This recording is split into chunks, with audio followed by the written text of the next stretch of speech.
essa palavra sobre... Nós vamos começar a ler a Bíblia, de Gênesis a Apocalipse. Todos os dias vamos ler praticamente 3 capítulos da Bíblia, graças ao Senhor.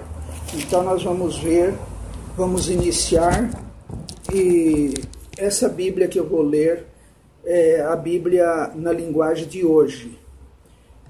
E é uma linguagem que dá para a gente entender muito bem, facilita bastante a leitura e mais suave.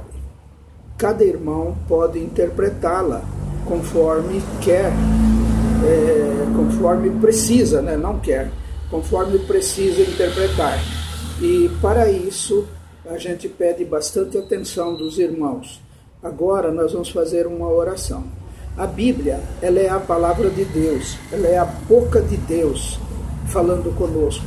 Então, eu tive esse sentimento diante de Deus, levando em oração, buscando ao Senhor. O Senhor me deu esse entendimento para mim ler com os meus ouvintes, com os meus inscritos no meu canal, e que possa, desde já eu estou pedindo que vocês façam as suas inscrições para que vocês possam ter esse direito de ouvir este canal e também dar a sua opinião. Quando não está bom, pode dizer que não está bom. Quando está bom, vamos dizer que está bom. Então, que o Senhor possa abençoar. Nesse momento agora, vamos orar. Senhor Deus, muito obrigado. Eu te agradeço, Senhor, porque o Senhor tem me dado essa graça. Agradeço por esse dia, agradeço por essa noite que o Senhor deu para nós. Agradeço, Senhor, pela vida, pelo sol, pela lua, pelo ar.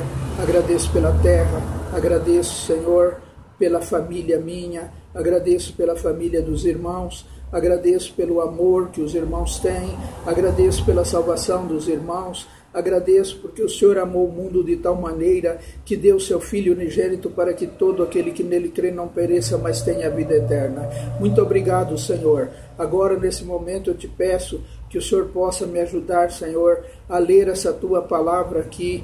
Ó Senhor Jesus, muito obrigado, Senhor, por ter me dado esta direção, esse entendimento, e que essa palavra possa ficar registrada para os irmãos, e que os irmãos poderão acompanhar, Senhor, até o fim. Provavelmente durante um ano vamos ler essa tua palavra todinha, de Gênesis a Apocalipse, e que o Senhor possa abençoar cada coração para receber essa palavra, cada ouvido para estar atento a essa palavra e aprender o que é a tua palavra, o cumprimento da tua palavra, Senhor. Muito obrigado. Louvado seja o teu santo nome.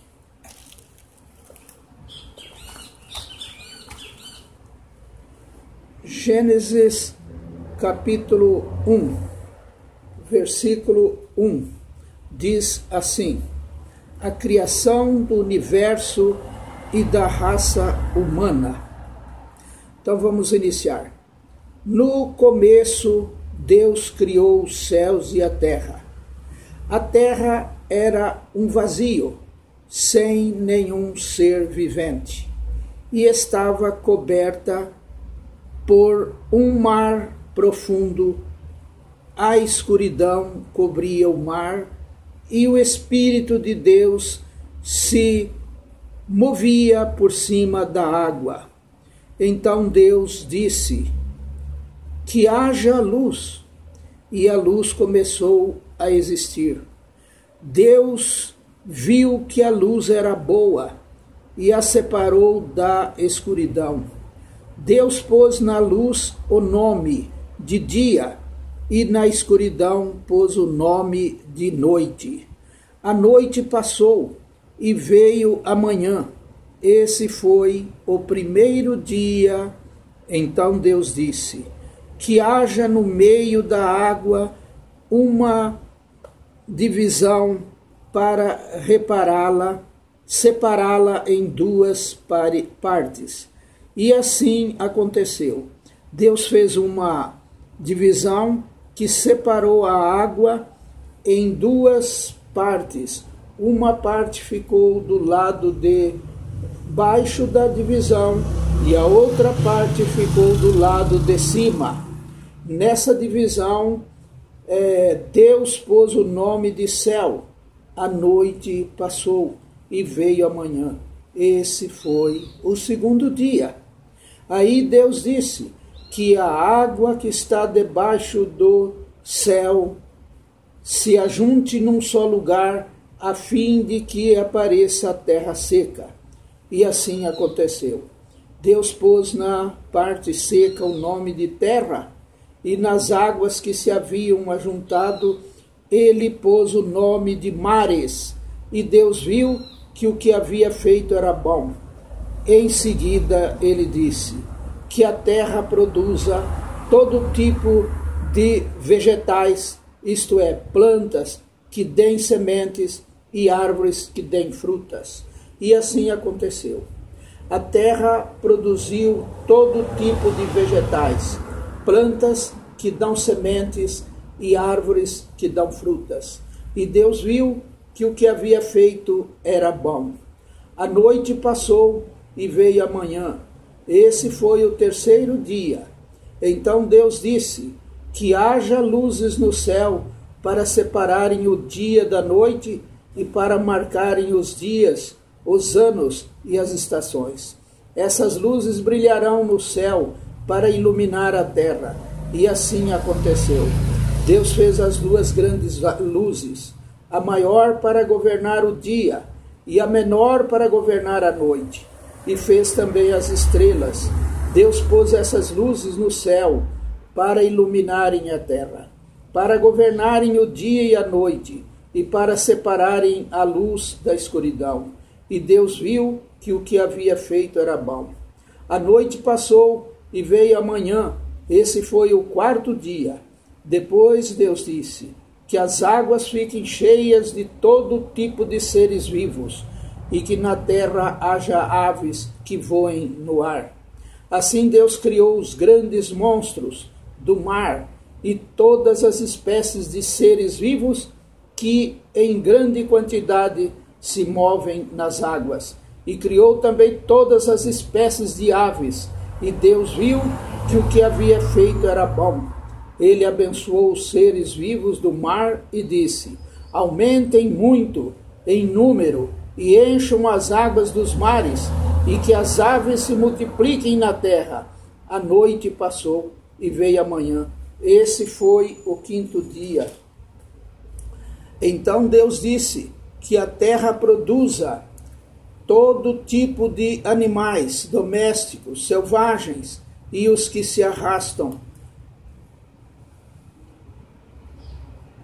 pelo chão, cada um de acordo com sua espécie. E assim aconteceu. Deus fez os animais, cada um de acordo com a sua espécie. Os animais domésticos, os selvagens e os que se arrastam pelo chão. E Deus viu que o que havia feito era bom. Aí ele disse: agora vamos fazer os seres humanos, que serão como nós, que se parecerão conosco. Eles terão poder sobre os peixes, sobre as aves, sobre os animais domésticos e selvagens, e sobre os animais que se arrastam pelo chão. Assim Deus criou os seres humanos. Ele os criou parecidos com Deus. Ele os criou homem e mulher, e os abençoou, dizendo: tenham muitos e muitos filhos, espalhem-se por toda a terra e a dominem, e tenham poder sobre os peixes do mar, sobre as aves que voam no ar e sobre os animais que se arrastam pelo chão. Para vocês se alimentarem, eu lhes dou todas as plantas que produzem sementes e todas as árvores que dão frutas. Mas para todos os animais selvagens, para as aves e para os animais que se arrastam pelo chão, dou capim e verduras como alimento. E assim aconteceu, e Deus viu que tudo o que havia feito era muito bom. A noite passou e veio a manhã. Esse foi o sexto dia. Capítulo 2. Assim terminou a criação do céu e da terra e de tudo que há neles. No sétimo dia, Deus acabou de fazer todas as coisas e descansou de todo o trabalho que havia feito. Então abençoou o sétimo dia e o separou como um dia sagrado, pois nesse dia ele acabou de fazer todas as coisas e descansou. E foi assim que o céu e a terra foram criados. O jardim do Éden, quando o Senhor Deus fez o céu e a terra, não haviam brotado nem capim nem plantas, pois o Senhor ainda não tinha mandado chuvas e não havia ninguém para cultivar a terra. Mas da terra saía uma corrente de água que regava o chão. Então do pó da terra o Senhor formou o ser humano. O Senhor soprou no nariz dele uma respiração de vida e assim ele se tornou um ser vivo. Depois o Senhor Deus plantou um jardim na região do Éden, no leste, e ali pôs o ser humano que ele havia formado. O Senhor fez com que ali crescessem árvores lindas e todos os tipos que davam frutas boas de se comer. No meio do jardim ficava a árvore que dá vida e também a árvore que dá o conhecimento do bem e do mal. No Éden nascia um rio que regava o jardim e que saindo dali se dividia formando 4 rios. O primeiro é o Pisão, que rodeia a região de Avilá, onde há ouro. O ouro dessa região é puro, e ali também há um perfume raro e pedras preciosas. O segundo rio se chama Gião, ele dá volta por toda a região de Cuxi. O terceiro rio é o Tigre, que passa a leste da Síria, e o quarto rio é o Eufrates. Então o Senhor Deus pôs o homem no jardim do Éden para cuidar dele e nele fazer plantações. E o Senhor deu ao homem a seguinte ordem: você pode comer as frutas de qualquer árvore do jardim, menos da árvore que dá o conhecimento do bem e do mal. Não coma a fruta dessa árvore, pois no dia em que você a comer certamente morrerá. Depois o Senhor disse: não é bom que o homem viva sozinho. Vou fazer para ele alguém que o ajude, como se fosse a sua outra metade. Depois que o Senhor Deus formou da terra todos os animais selvagens, para que pusesse nome neles, e eles ficaram com o nome que o homem lhes deu. Ele pôs nomes nas aves e em todos os animais domésticos e selvagens. Mas para Adão não se achava uma adjutora que fosse como a sua outra metade. Então o Senhor Deus fez com que o homem caísse num sono profundo. Enquanto ele dormia, Deus tirou uma das suas costelas e fechou a carne naquele lugar. Dessa costela o Senhor formou uma mulher e a levou ao homem. Então o homem disse: agora sim, esta é carne da minha carne e osso dos meus ossos. Ela será chamada de mulher, porque Deus a tirou do homem. É por isso que o homem deixa o seu pai e a sua mãe para se unir com a sua mulher, e os dois se tornam uma só carne. Tanto o homem como a sua mulher estavam nus, mas não sentiam vergonha. Amém.